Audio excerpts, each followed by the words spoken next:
Olá, pessoal, tudo bem? Meu nome é Juliana Kuspic, eu sou engenheira de alimentos e hoje a gente está aqui continuando o nosso conteúdo de boas práticas de manipulação de alimentos. Se tu tá vendo esse vídeo pelo YouTube e tem interesse nesse conteúdo, na descrição do nosso vídeo vai ter um link que te leva diretamente para a plataforma da Certificado Curso Online, onde tu consegue acessar não somente o nosso material de vídeo, mas fazer o download do material de texto que a gente está utilizando para acompanhar a nossa aula. Na aula de hoje, a gente vai falar sobre gestão e manejo de resíduos. Como sempre, trago para vocês, no nosso PDF tem um pouco da questão teórica sobre gestão e manejo de resíduos e a gente vai conversar sobre o porquê que é importante esse assunto dentro da manipulação de alimentos. E a gente vai trazer, pensar um pouco juntos algumas questões que são práticas sobre esse assunto. Então, primeiramente, eu gosto muito desse assunto. Fiz minha graduação na URGS e durante a minha graduação eu trabalhei como bolsista da gestão ambiental da universidade, fazendo trabalhos nos restaurantes universitários. Então, eu trabalhei muito com a questão de gestão de resíduos dentro de restaurantes. E eu acho esse assunto muito importante porque a gente comumente pensa no resíduo somente o resíduo reciclável e o resíduo não reciclável, que é como funciona dentro da nossa casa quando a gente faz a segregação.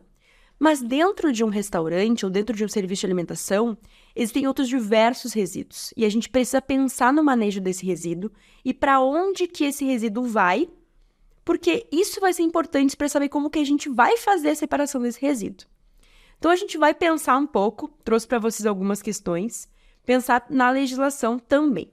Primeira coisa, prática no manejo de resíduos. Dentro da 216, que é a resolução que a gente está usando como base, tem um item que fala que os coletores utilizados para a deposição dos resíduos na área de preparação de alimentos e armazenamento de alimentos devem ser dotados de tampas acionadas sem contato manual. Então, a imagem dessa lixeira que eu usei, é uma lixeira branca com pedal, é a lixeira mais comum dentro de um refeitório, de um restaurante, de uma cozinha, de um serviço de alimentação. É importante que a gente compreenda que a gente não vai tocar na lixeira quando a gente estiver colocando o lixo. Isso é uma prática muito comum que a gente tem. Teve uma aula que eu falei para vocês sobre algumas coisas que a gente tem de vícios da nossa casa, da nossa vida pessoal, que a gente leva para dentro de uma cozinha, de um refeitório, de um serviço de alimentação. Foi quando eu falei sobre a questão de uso de EPIs e afins. A parte de resíduos também acaba sendo uma parte de que a gente tem manias, porque a gente tem a separação de resíduos na nossa casa. Então, na nossa casa, muitas vezes a gente tem a lixeira que fica pequena em cima da pia para o resíduo orgânico, por exemplo. Como que a gente abre essa lixeira para colocar os resíduos enquanto a gente está cozinhando? Com a mão, a gente abre a tampinha, coloca o resíduo ali. E o que a gente faz depois desse processo? Tu higieniza a tua mão para voltar a fazer o processo de picar o alimento ou o que tu estiver fazendo, ou tu continua manuseando o teu alimento? Se for a segunda opção, tu compreende que tu tá fazendo uma contaminação, tu tá tocando no lixo, tocando no alimento? Por isso que as lixeiras dentro de um restaurante, de um serviço de alimentação, precisam que todas tenham acesso com pedal. Eu não vou tocar na lixeira para colocar o meu resíduo.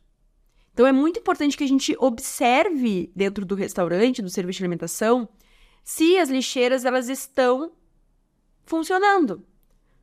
Se os meus profissionais eles estão utilizando de forma correta. Porque muitas vezes tem o pedal e os profissionais colocam a mão para abrir, porque é um vício que a gente tem como ser humano quando a gente está indo para um estabelecimento que é muito próximo com outras atividades que a gente tem dentro da nossa casa. Então, isso é muito importante porque esse é o primeiro ponto sobre resíduos dentro de um estabelecimento. Independente da forma que eu segregue os meus resíduos, eu preciso colocar eles dentro da lixeira. Como que eu estou colocando eles dentro da lixeira? Com pedal ou com a mão? Então, é importante que as lixeiras elas tenham acesso com pedal. Uma coisa que pode acontecer é colocar a lixeira em lugares que quando tu pisar o teu pé no pedal, ela não abre inteira, porque ela está meio obstruída. Então, por exemplo, eu coloquei uma lixeira embaixo de uma pia. A pia tem essa altura e a lixeira está aqui. Quando a lixeira for abrir, ela, pensando, vou colocar uma distância menor para minha mão ser a tampa. Ela não vai conseguir abrir a tampa, porque a tampa precisa abrir 100% para tu conseguir colocar o lixo e a tampa fechar sozinha. Se ela está sendo obstruída, isso vai fazer com que o teu instinto faça com que tu abra com a mão, porque daí ela não vai voltar, e tu consiga colocar o lixo no lugar. Então, a gente precisa também colocar as nossas lixeiras em lugares que não vão ser obstruídos. Isso é muito importante. Que não vão atrapalhar o teu fluxo. Então, os lugares da lixeira também vão ser importantes. Então, trouxe aqui a questão teórica sobre segregação dos resíduos. Então, saiba como realizar a segregação, pensando nos recipientes adequados, numa sinalização clara, na educação e no treinamento das pessoas. Então, aqui eu trouxe para vocês os tipos de resíduos que a gente pode separar dentro do nosso estabelecimento. Resíduo orgânico, papel, metal, vidro, não recicláveis e recicláveis. Então, esses 6 itens que a gente separa vão ser importantes se a gente for pensar num resíduo que vai ir para um aterro sanitário ou que vai ir para uma reciclagem. Então, vamos pensar sobre isso, tá? Dentro da minha cozinha, o meu lugar é pequeno. Eu não consigo separar todos os meus resíduos. Então, eu vou fazer a separação de reciclável, orgânico e não reciclável. Não consigo fazer 3 separações, Juliana. Vou fazer orgânico e reciclável. Os não recicláveis, geralmente, são resíduos, papel com gordura, é o lixo de banheiro. Então, existem dentro da cozinha, principalmente o papel com gordura. Não consegui botar ele, não consegui ter uma separação, vou colocar ele no orgânico. Bom, é menos pior do que colocar ele num reciclável. E eu vou falar para vocês essa questão de menos pior, ou como que funciona na prática, porque não adianta eu falar para vocês toda a teoria bonita de vamos separar todos os lixos, vamos ter 6 lixeiras dentro do estabelecimento, separe o papel, separe o metal, e não for viável na prática.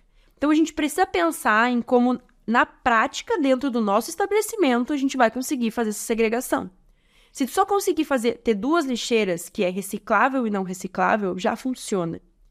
Porque, comumente, o reciclável vai ir para um lugar que faz reciclagem. E dentro desse estabelecimento vai ter uma triagem para fazer uma nova segregação para ver o que de fato consegue ser reciclável. E o não reciclável vai ir para um aterro sanitário. Então, é importante que a gente não mande para um aterro sanitário resíduos que poderiam estar sendo reciclados e ter um novo ciclo, e voltar para o nosso uso, de certa forma. Eu vou trazer alguns exemplos para vocês mais para frente. Mas isso é importante, então é importante a gente entender o caminho do lixo, que eu chamo, porque isso vai fazer com que a gente compreenda a segregação dos nossos resíduos. Tem um espaço no meu estabelecimento, Juliana? Bom, então vamos pensar em uma segregação diferente. Tem espaço para armazenar papelão, por exemplo? Porque muitos dos nossos produtos chegam em caixa de papelão e dentro da caixa de papelão tem as embalagens dos nossos alimentos. Os alimentos vão ser colocados no estoque e a embalagem de papelão vai ser colocada no lixo. Então, posso separar os papelões? Separa eles num lugar que não vai molhar para destinar para um lugar que faz reciclagem e recolhe esse papelão. Muitas vezes a gente precisa observar dentro da nossa cidade como que é feita a segregação, a coleta, se tem lugares que coletam. Então, eu não vou generalizar também, porque, por exemplo, já atuei em restaurantes que na cidade tinha lugares que faziam um lugar que fazia reciclagem, que coletava papelão nos estabelecimentos. Então, tu podia fazer um cadastro e informar para o lugar. Toda terça-feira, tu pode vir aqui, se tá dentro da tua rota, recolher as caixas de papelão. Então, eu vou deixar ali armazenadas as caixas de papelão para que eles façam o recolhimento e levem para reciclagem. Por que eu vou deixar num lugar que não vai molhar? Porque isso vai, vou poder, de fato, fazer a reciclagem se tiver melhor armazenado o meu papelão. Tem um lugar na minha cidade, em específico, que faz coleta de caixa de leite para fazer reciclagem. Bom, se tu consegue fazer a segregação específica da tua caixa de leite para levar para esse lugar, faça. Faça tudo que for possível em questão de espaço e de logística para a segregação de resíduos. Porque a gente tem toda a questão de reciclar, de reutilizar, de não gerar resíduos desnecessários. Então, quando a gente vai falar na parte de resíduos orgânicos, eu posso utilizar a casca daquele alimento? Não posso. Vai para o resíduo orgânico. Eu posso. Então, eu vou utilizar. Então, uma maçã, por exemplo. Eu posso fazer a receita de um bolo com a maçã. Eu posso usar a casca dela? Posso. Então, eu não vou tirar a casca para fazer a receita se eu posso utilizar aquela casca. eu vou gerar menos resíduos. Então, a gente também tem que pensar em como gerar menos resíduos. Isso é muito importante dentro de um restaurante, né, de um serviço de alimentação. Dentro desse exemplo de segregação, vou trazer um exemplo para vocês que não é comum. Foi um projeto que eu fiz durante minha graduação, que foi com reciclagem de esponjas. Então, a gente tem a esponja que a gente usa para lavar louça. Aquela esponja que é amarela e verde, bem comum. Ou a fibra, que é a verde, né, que a gente utiliza muito dentro de serviço de alimentação, que ela é mais resistente, acaba sendo melhor. E esse é um resíduo que a gente comumente pensa que não vai reciclar, porque ele é um resíduo mais difícil de ser reciclado. Não são todas as empresas de reciclagem que conseguem reciclar este resíduo. Existe uma empresa no Brasil que se chama TerraCycle, que faz a reciclagem desse produto. Não somente desse produto, eles fazem reciclagem de embalagem de shampoo, de condicionador. São reciclagens específicas. Então, eu fiz um projeto que dentro dos restaurantes da universidade, a gente coletava essas esponjas, e daí tem um fator, né? Essa empresa fica em São Paulo e eu tô no Rio Grande do Sul. Tu pode mandar de qualquer lugar as esponjas para essa empresa. E tu consegue, dentro do site deles, gerar um código que tu não vai pagar o transporte pelo correio. Porque daí também é essa questão, eu vou ter que mandar para eles, eu vou pagar o transporte? Não, eles te geram um código que tu não paga o transporte. Mas tu precisa ter cuidados com esse transporte. Tu não vai mandar uma esponja cheia de água, mofada, que tu não cuidou. Tu vai fazer o quê? Tu vai higienizar essa esponja quando tu não for mais utilizar, porque a gente tem uma troca de esponjas muito, comumente planejada dentro do restaurante. Tu vai secar bem essa esponja e vai armazenar ela para poder fazer o envio. Então, a gente fazia a coleta da esponja durante uma semana, deixava ela armazenada seca. Depois, a gente pesava quantas esponjas por peso, porque é enviado por peso, né? E eu anotava quantos quilos ou gramas tinha de esponja pra gente poder enviar. Então, às vezes eram volumes muito grandes, eu não ficava contando esponja por esponja. Cada esponja tem um padrão de peso, né? Se ela tá bem seca, a gente consegue fazer uma média de unidades pelo próprio peso. E mandava para esse lugar. E eles fazem a reciclagem dessas esponjas, que não é um produto comum, e eles viram pazinha de lixo, viram cestinho de lixo, aquelas lixeirinhas mais simples, que são de plástico. Então, é um resíduo que a gente tem, que não é comum de a gente reciclar, e a gente consegue achar uma forma de reciclar. Então, é interessante que o nosso estabelecimento pense em formas de mandar para reciclagem o seu produto, né? O seu resíduo, o seu produto não, o seu resíduo. Porque isso vai ajudar o meio ambiente. Hoje, a gente pensa muito na questão da sustentabilidade, da questão da geração de resíduos, porque é importante dentro do momento global que a gente se inclui, que a gente gere menos resíduos. E quando a gente gera resíduos, que a gente possa reutilizar eles. Então, pense comigo. Uma esponja vai virar uma pazinha de lixo ou uma lixeirinha. Vocês conseguem pensar o quão legal isso é? E o quão legal é o estabelecimento fazer um projeto desses? Ou mandar 50 caixas de papelão por semana para reciclagem de fato, ao invés de colocar em qualquer lixeira? Então, isso é muito importante, né? Que a gente pense no resíduo que a gente tem e que a gente pense como que a gente vai fazer para que esse resíduo seja reciclado.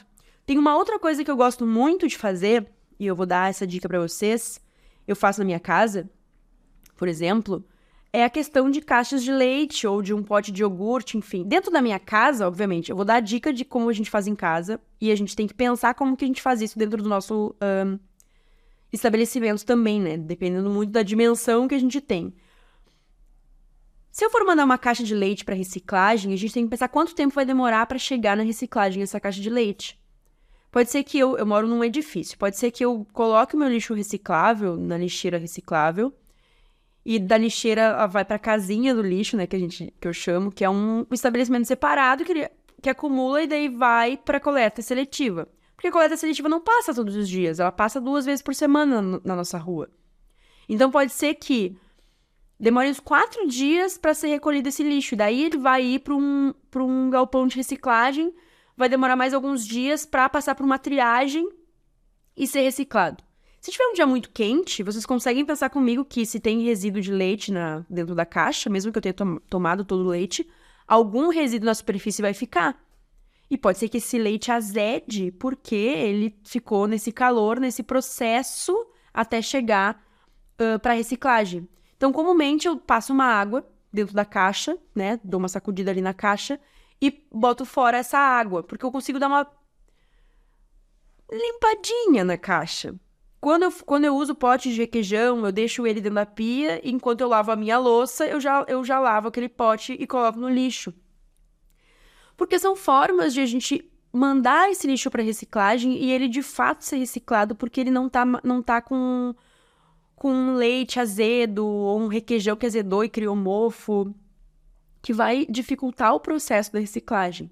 Obviamente, né, dependendo do galpão de reciclagem, vai fazer o processo de higienização. Mas é uma forma que a gente pode facilitar o processo para não ficar com aquele cheiro. Porque daí é também o fator de que o cheiro de um resíduo, né, um leite azedo, ou um requeijão, ou enfim, qualquer outro alimento. Isso vale muito também para embalagens de carne. Comprei uma carne a vácuo, tirei a carne e a embalagem da carne vai ter sangue. Se eu não passar uma água nessa carne para colocar fora a embalagem plástica, e essa embalagem com sangue ficar num saco de lixo no sol, muito rapidamente vai ter aquele cheiro forte do sangue que ficou exposto no calor. E vai atrair vetor, vai atrair pragas, vai atrair outros animais. Então, a gente, né, passar uma água nessa embalagem pode facilitar o processo do nosso resíduo. E é legal a gente pensar sobre isso, certo? Então, vamos seguir nosso conteúdo. Descarte de óleo. Então, coloquei aqui para vocês, né, um pouco da questão. Aqui, essa imagem é uma residência menor, né, uma garrafinha de óleo. Dentro do nosso restaurante, obviamente, né, do serviço de alimentação, vai ter uma quantidade de óleo muito maior. Mas é importante que a gente pense sobre a reciclagem do óleo de cozinha, para onde que vai esse óleo de cozinha, porque ele muitas vezes pode ser reciclado. Então, existem empresas que são especializadas em fazer reciclagem de óleo de cozinha. Mas qualquer óleo, Juliana, qualquer óleo de soja, óleo de girassol, qualquer óleo vegetal pode ser reutilizado e pode virar um sabão para utilizar na limpeza. Então, a gente tem uma forma de fazer o descarte que não vai ser colocando dentro da pia. Se eu deixar o meu óleo, a gente, né, tem a concepção de que o óleo e a água não se misturam. Se eu colocar o óleo dentro da caixa de gordura ali, junto do esgoto, etc., vai misturar com água, vai estar contaminando a minha água. Então, eu vou separar o meu óleo. Dentro da minha casa, se eu for usar óleo para uma fritura, eu vou fritar pastel na minha casa.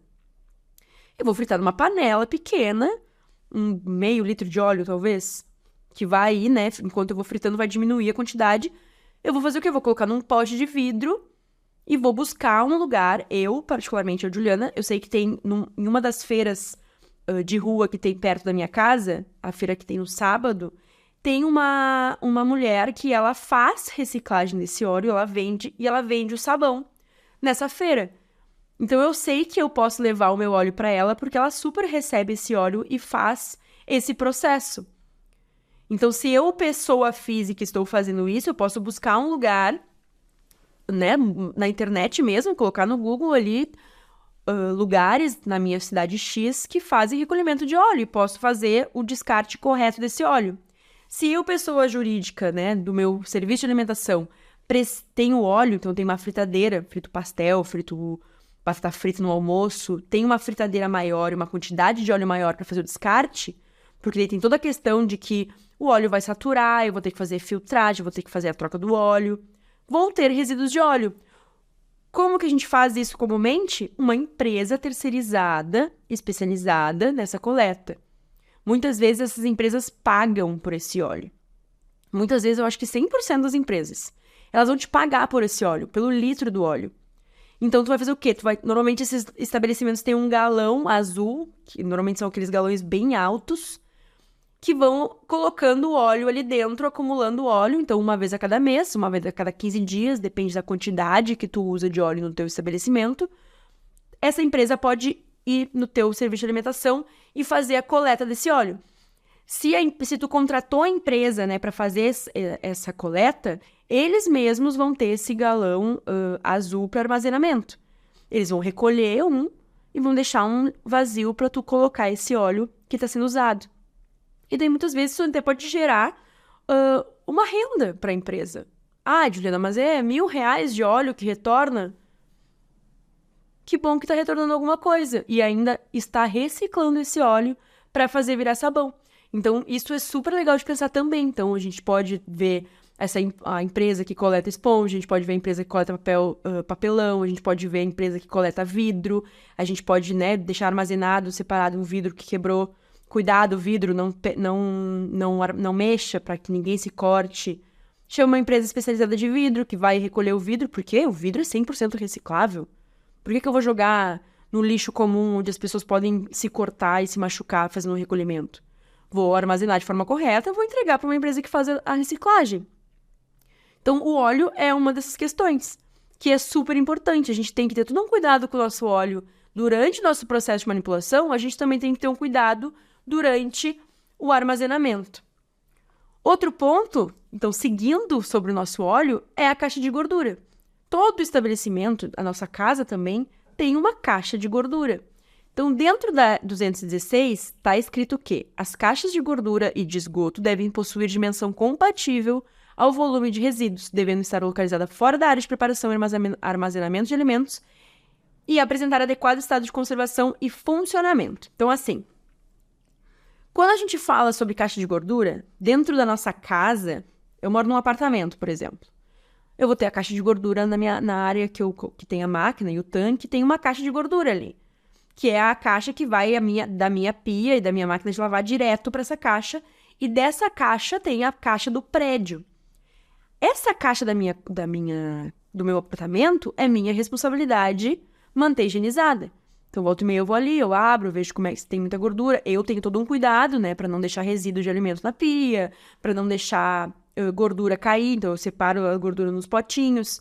Mas muitas vezes as pessoas não têm esse cuidado. Então, volta e meia tem que olhar na caixa, vai ter resíduo de alimento, vai ter uma camada de gordura que foi criando porque não está se misturando com a água, então não vai embora. E a gente tem que fazer a limpeza disso. E daí vai ser levado para a caixa que está lá fora no prédio. Quando a gente fala de um serviço de alimentação, é importante a gente compreender que tem essas duas caixas também. Então, vai ter a caixa que é direto da cozinha e vai ter uma caixa maior do lado de fora que não vai ir somente resíduo de cozinha. Muitas vezes pode ir resíduos de banheiro e afins. Então, é importante que a gente tenha uma empresa terceirizada que faça a limpeza dessa caixa de gordura externa. Porque eu não posso colocar um manipulador de alimentos para fazer a limpeza dessa caixa de gordura. A caixa de gordura de dentro da cozinha, um profissional pode fazer, um profissional que faz a higienização do meu estabelecimento. Com luva, com o EPI correto, porque é uma caixa mais superficial que foi somente os resíduos da pia. Não posso deixar que um profissional mexa com resíduos de esgoto. Vocês conseguem visualizar essa diferença? Né? Olhem no estabelecimento de vocês se tem essas duas caixas. É muito provável que tenha. Então, dentro da nossa plataforma, a gente tem o curso de segurança do trabalho em cozinhas, que eu também ministrei, sou engenheira de segurança do trabalho também. E eu falo muito sobre essa questão, porque é uma questão que entra um pouco da segurança do trabalho, né? O que eu posso higienizar e o que eu não posso higienizar na questão de quando eu sou um profissional da cozinha.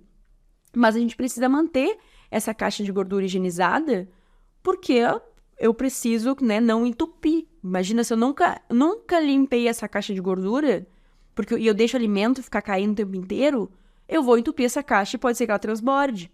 Tô falando da caixa de dentro da cozinha, não tô nem falando da caixa externa. Então, a gente precisa ter esses cuidados. É muito comum dentro de um serviço de alimentação a gente ter os ralos, né? Os ralos não, os cestinhos nas pias. Aquele cestinho que fica dentro do ralinho da pia, que acumula alimento. Eles normalmente são pequenos, eles são do tamanho do ralo da nossa pia. Então, é muito difícil porque enche de comida e entope a pia enquanto a gente está fazendo higienização da louça se tem muito resíduo de alimentos. Então, pensando nisso, tá? Primeiro processo que eu vou fazer antes de higienizar a louça, e isso vale para colocar a louça dentro da máquina de lavar também, porque eu não quero ficar entupindo a máquina de lavar, é fazer o descarte do alimento do prato. Então, pegar os pratos antes de higienizar e tirar o resíduo sólido desses alimentos. Deixar só a sujeira que vai ser com água e esponja mesmo, ou dentro da máquina de lavar. Para que eu não fique acumulando comida dentro da minha pia que possa ter o risco de ir para a caixa de gordura. Então, existe esse ralinho, né, pequeno da pia, que geralmente a gente tem o cestinho, mas a gente também pode ter cestos do tamanho da pia, que a gente coloca o cesto vai ser todo furadinho embaixo, tu vai fazer a higienização e o resíduo de alimentos ele vai ficar preso nessa superfície inteira. Então, menos chance de ter esse entupimento. E isso acaba sendo também, né, com a prática a gente vai observando essas formas de a gente não ter o acúmulo de comida dentro da nossa caixa de gordura. E isso é separação de resíduos, né? Então, a gente precisa pensar que o alimento orgânico também é um resíduo dentro da nossa cozinha. A gente tem, dentro da parte de alimentos, a gente tem várias formas de averiguar o resíduo alimentar com resto em ingesta, com resto de cuba. Não é um fator que a gente vai adentrar aqui, né? O nosso fator é, de fato, a gestão de resíduos. E é importante a gente pensar, porque daí a gente está dentro de um curso de manipulação de alimentos. Falei para você sobre a segregação, sobre ideias de segregar resíduos, e talvez vocês possam ter pensado, tá, Juliana, mas o que isso tem a ver com a manipulação do alimento? Bom, se eu não... Falei pra vocês, né? Se eu não fizer uma segregação correta de resíduos, eu posso atrair vetores e pragas, que vai ser um problema de contaminação no meu estoque, se tiver ratos roendo comida, né? Se tiver barata passando por cima das superfícies que eu vou depois manipular alimentos. Então, isso já é um fator da manipulação de alimentos. Então, eu tocar numa lixeira, ao invés de usar o pedal, posso contaminar meu alimento com a minha mão, se eu não for imediatamente higienizar minha mão. Então, esses fatores, pequenos detalhes, né, são importantes para a gente manipular os alimentos de forma adequada, certo? Então, nossa aula de gestão de resíduos é isso, né? Se vocês tiverem algum comentário, vocês podem usar o nosso espaço de comentários, tanto no YouTube quanto na plataforma, sempre digo isso para vocês. Nossa próxima aula é sobre treinamento de equipe, então a gente vai entender o porquê que treinar a equipe sobre tudo isso que a gente falou até agora é importante e qual é o resultado que isso dá de fato dentro do nosso estabelecimento. E a gente se vê na nossa próxima aula. Obrigada, gente! Você acabou de assistir uma aula oferecida pela Certificado Cursos Online. Ao final de seus estudos, você poderá solicitar o seu certificado de conclusão. Basta acessar www.certificadocursosonline.com e realizar um teste para comprovar os seus conhecimentos. O nosso certificado é válido em todo o Brasil e pode ser utilizado para atividades complementares, concursos públicos, prova de títulos, abrilhantar em seu currículo, aumentar as chances de conseguir um bom emprego e muito mais.